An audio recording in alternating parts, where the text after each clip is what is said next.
అదిరిపోయింది భయ్య. Baahubali the eternal part 1 teaser మామూలుగా లేదు. చరిత్ర సృష్టించబోతున్నారు భయ్య రాజమౌళి గారు. ఇండియన్ మైథాలజీని మొత్తం ప్రపంచానికి చెప్పబోతున్నారు. ఇక్కడ పెద్ద ట్విస్ట్ ఉంది భయ్య. దీన్ని మహాభారతంలో కలిపే ప్రయత్నం అయితే చేస్తున్నారు రాజమౌళి గారు.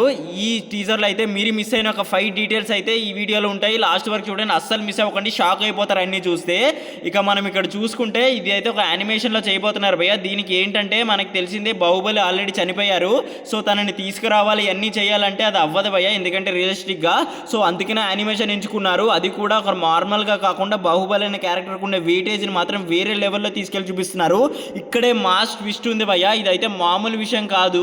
ఈ సిరీస్ని ప్రపంచానికి ఇండియన్ మైథాలజీని పరిచయం చేసేలా చూస్తున్నారు భయ్య. ఎందుకంటే రాజమౌళి గారు మహాభారతం తీయబోతున్నారు. దాంట్లో మనకి ఇంద్రుడు కూడా ఉంటారు.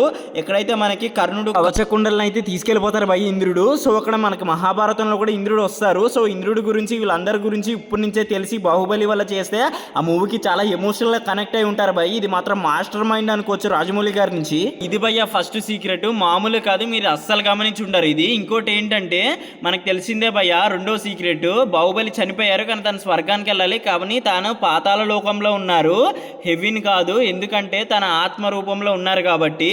గ్రీసారా చూసారా అక్కడ, ఎందుకంటే అది ఒక ఆస్ట్రల్ ఎనర్జీ ఫామ్ భయ్య. అంటే మరణం తర్వాత కూడా తనకి ఏదైతే మనకి దేవుడు ఇస్తారో ఆ మిషన్ అయితే కొనసాగుతుంది. సో ఇదైతే సెకండ్ సీక్రెట్ భయ్య. ఇంకోటి ఏంటంటే మూడో సీక్రెట్, బాహుబలి చేసే నృత్యం భయ్య. అది నటరాజా పోజ్ భయ్య. బ్యాక్గ్రౌండ్ లో మనకి కనిపిస్తే ఒక చక్రం కనిపిస్తుంది, అది శివశక్తి కనెక్షన్ భయ్య. దీంతో మనకు అర్థమైపోతుంది ఈ మూవీ మహాభారతం కూడా కొంచెం సైన్స్ ఫిక్షన్ అయితే యాడ్ చేయబోతున్నారు. దైవశ శక్తి అయితే ఇక్కడ ఉండబోతుంది భయ్య. మొత్తం క్లియర్ గా మనకి ఇక్కడ చూపిస్తున్నారు. మామూలు విషయం కాదు ఇది. ఒక ఇండియన్ మూవీని ఇలాగ తీసుకోవాలి, ఒక యానిమేషన్ లో పెట్టి బాహుబలి లాంటి ఒక పెద్ద సినిమాకి కనెక్షన్ పెట్టి ఇలా చూపిస్తున్నారంటే మనకు గర్వకారణం భయ్య. మొత్తం ప్రపంచం అందరికీ తెలుస్తుంది యానిమేషన్ తోటి. మహావతార నరసింహ ఎలా సక్సెస్ అయిందో మనం చూసాము, దానికంటే పెద్ద సక్సెస్ అయ్యే అవకాశం ఉంది భయ్య. ఈ మూవీ పార్ట్ 1 అయితే 2027 లో రాబోతుంది భయ్య థియేటర్స్ లో. మరి ఎంతమంది వెయిట్ చేస్తారో కామెంట్ సెక్షన్ లో చెప్పండి. మరి ఇలాంటి రివ్యూస్ అప్డేట్స్ గురించి మా ఈ పరమ సబ్స్క్రైబ్ చేసుకోవడం మర్చిపోకండి. This is Vamshi Varma signing of.